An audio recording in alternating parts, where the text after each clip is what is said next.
What's good? It's Russell Kinder. Today I'm going to be going over my official AEW Dynasty predictions, my few preview of the show. This pay-per-view overall, I will say the build has been very lackluster for the most part, and I also think this is one of the more predictable AEW pay-per-views, but who knows, they may end up making a shock at this pay-per-view, but who knows. But I'm gonna go ahead and jump straight into the review. The first match on the card we're gonna start off with is the women's quarterfinal match, if I'm not mistaken, for the Owens Hart tournament between Mercedes Moné and Julia Hart. This is very easy. Mercedes Moné is obviously going to win this match. It just doesn't make any sense for Julia to win this match. Even though you could argue that Julia Hart needs the victory, it only makes sense for Mercedes to win with her being the more popular wrestler, but also she got like 1,000 championship belts, and it looks like she's going after the AEW World Championship as well. So that's just another belt they could just put on Mercedes. Plus, All In is coming up very soon. They could easily run Toni Storm versus Mercedes. They could easily run that match. Plus, they're officially starting the program with Athena. That is a very hyped up match. Last week, Athena ended up having an altercation with Mercedes, so it looks like they're building that. Um, and I think Athena is also in this tournament, in the Owen Hart tournament as well. And I think they're in the same bracket, if I'm not mistaken. They're on the same side of the bracket. So I think Athena most likely is going to win her match, and then Mercedes is going to win her match, and they meet up in the match to determine who will make it to the final. So Mercedes Moné is clearly going to beat Julia Hart. I like Julia Hart, but it's just unfortunate that she's going to face Mercedes. But Mercedes Moné is going to advance, and I have Mercedes Moné picking up the victory. The next match on the card we have is Will Ospreay versus Kevin Knight. This is another quarterfinal match for the Owen Hart tournament. This match is also another predictable one. The match should be a banger, just like the Julia Hart and Mercedes match, but Will Ospreay is winning. Now, the only thing I am confused by is that why is Kevin Knight in this tournament? I don't understand why. He's a new signee from AEW. He has a little bit of hype around him.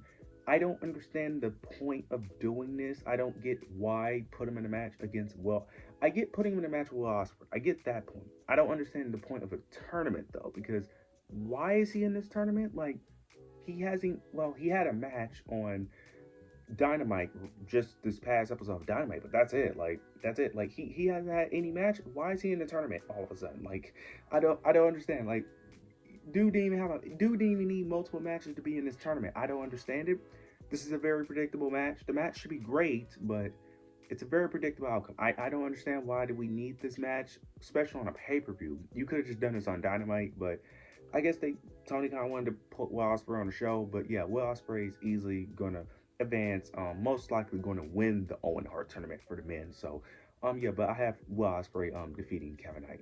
The next match on the card we have is the Hurt Syndicate versus Big Bill and Brian Keith versus for the AEW World Tag Team Championships. Okay, so the story that they're telling here is that Brian Keith and Big Bill is trying to prove themselves to Chris Jericho, because Chris Jericho told them that they need to finally use the advice that he's been giving them to prove themselves, and they want to prove themselves to Chris Jericho to prove that the advice that and following Chris Jericho's lead isn't a waste of time. And on Collision last week, they beat Top Flight because they ended up having an altercation with the Hurt Syndicate. They won a title match, but the Hurt Syndicate told them that they need to win some matches. They beat Top Flight, and then they faced some jobbers on this past episode of Dynamite. So this match is official. The Hurt Syndicate are winning. Yeah, I just don't care for this match because the Hurt Syndicate is winning this match with ease, and the main story with them is really with MJF right now, not even who they're facing for the tag title. So, yeah, I don't really care for this match, to be honest with you. I especially anything involving the learning tree in general, I just don't care. But yeah, the Hurt Syndicate is easily going to retain their AEW World Tag Team titles. The next match on the card we have is Daniel Garcia versus Adam Cole for the TNT Championship. This story I've been following along a little bit. The main story that they've been telling here is that Adam Cole and Daniel Garcia had 2 championship matches, if I'm not mistaken, and both of them ended in a time limit, if I'm not mistaken, in some type of shenanigans. And on the previous episode of Collision, Daniel Garcia and Adam Copeland had Adam Cole. They had a face-to-face, and they basically ended up saying that there's going to be no more shenanigans, no time limit, and that none of their friends and allies are going to be ringside, so it's just going to be them two. This is gonna be very interesting. This is the third match between them, if I'm not mistaken. I did not watch the first two because I don't watch Collision like that, but I caught up on the feud a little bit. I don't know who wins this match. I don't care who wins this match because the TNT title, the TNT title don't mean anything. It's a worthless title. So I don't really care. I'm gonna go with a wild card. I'm going to say Adam Cole wins this match. Now I don't feel confident saying that. I really don't feel confident saying that at all. I don't. I'm just guessing, to be honest. It really wouldn't shock me if Daniel win, but I'm just gonna say Adam Cole wins for whatever reason. Yeah, I don't really have a reason for why he's winning this match. I just don't know why either person will lose, but I don't know why either person will win either. Because this isn't a heel baby. This isn't a heel babyface dynamic. This is a babyface dynamic. So it's kind of hard to really gauge the story of who should win this match. Because typically, leading up to the matches and stuff, you can at least gauge of who makes the most logical sense here. There's really not a logical answer for who should win this match. So I'm just gonna go with Adam Cole. I'm not confident in that pick, but that's who I'm picking. I think Adam Cole will become your new TNT champion. The next match we have on the card is Kenny Omega versus Ricochet versus Speedball Mike Bailey for the International Championship. This match ended up getting set up due to Kenny Omega having a tournament for his next opponent. Speedball and Ricochet ended up being in the finals, if I'm not mistaken. No, they was in the finals in a triple threat, if I'm not mistaken, or a fatal four way, one of the two. And they both ended up pinning the same opponent at the same time. This allowed them to make it a triple threat. Kenny Omega is winning. I don't Kenny Omega is winning. It's that obvious. That's the build. There was no build after that tournament. After they had one segment with each other and that was it. Yeah, I don't know why Speedball Mike Bailey is in this match. It doesn't make sense to me. Everything I said about Kevin Knight. Same thing applies to Speedball. He shouldn't even been in the tournament in the first place, to be honest.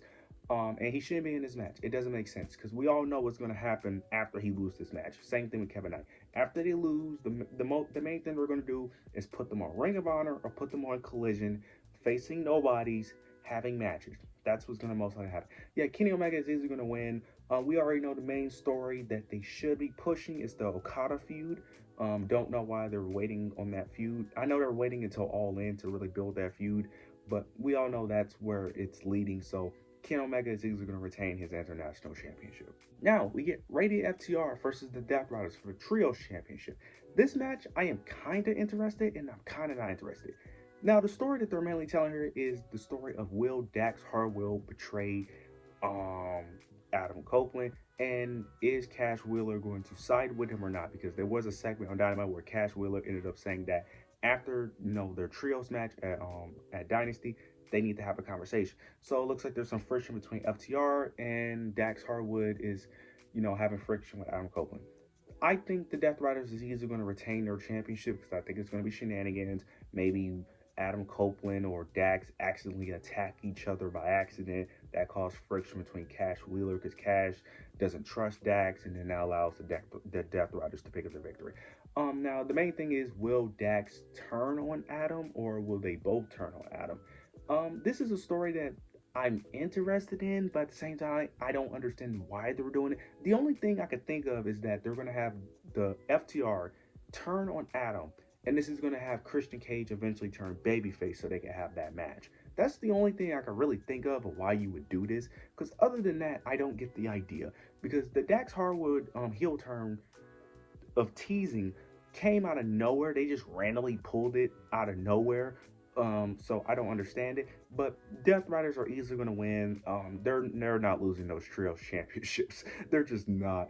They're not losing those trios championships. So we'll see how it plays out. But that's the main story. But yeah, I have the Death Riders on retaining the AEW Trios Championships. Now we have Toni Storm versus Mega Man for the AEW World Women's World Championship. This, I don't understand why this match is happening. It makes no logical sense for why Mega Bane is even having this match. Now I get why Mega Bane just randomly attacked Toni Storm for whatever reason. She still haven't said any words. She haven't gave any motives. We don't know her reasoning. We don't know anything about her. She just attacked Toni Storm, and that's the feud. I don't get why we do this match this quickly. Mega Bane has barely even had, I don't even know how many matches she's had. I doubt it's any more than 10. and we're already putting her in a title match against your top babyface. I don't understand that logic, but sure, because she's not winning this match. Now, how are they going to go about this? Is she going to lose cleanly or she's going to get protected? Now, the thing is, Toni Storm doesn't cheat in her matches because she's a babyface now. She's not a heel like she used to be. Because earlier, well, her last reign before the whole Mariah May stuff, when before the whole Mariah May stuff really took off, she was a heel. She used to actually use cheating tactics. She's a pure babyface now, so she ain't gonna cheat. So what they're gonna do? Have Penelope interfere, and that's what's gonna cost her is Penelope? Like, I don't understand this because if you just have her lose cleanly, then that's just stupid. But if you have Penelope interfere, that's also stupid. This match in general is dumb. You shouldn't have put Mega Bay in this match in general. But they have no challengers for Toni Storm in general, so this is the issue you have. So we'll see how this plays out. But this is part of the problem. This is part of the problem when you don't build your women's division outside of 2 women.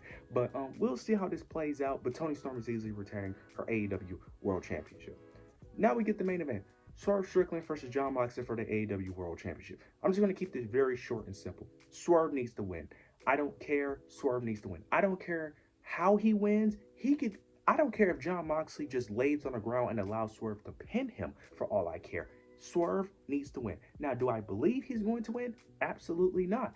I think Jon Moxley's winning because my prediction is that they're going to do this until All In. That's why they have the Owen Hart tournament. I think whoever wins the Owen Hart tournament is going to be the one to dethrone Jon Moxley. I think it's very stupid. We should not be waiting until July, but that's what I think they're going to do, even though I think that is the dumbest idea ever. Because I would just have Swerve win, then whoever wins the Owen Hart, which I think will be Will Ospreay, you run that rematch between Swerve and Ospreay, and then you have Ospreay dethrone Swerve. I think that's the perfect. I think that's the perfect match, but it looks like Jon Moxley and Tony Khan think otherwise. But we'll see at Dynasty. But I am hoping, I am praying to God that Swerve wins. But I have Jon Moxley retaining with the Death Riders' help. But you guys let me know your thoughts and opinions down below. Make sure to like, comment, subscribe. But yeah, that's it.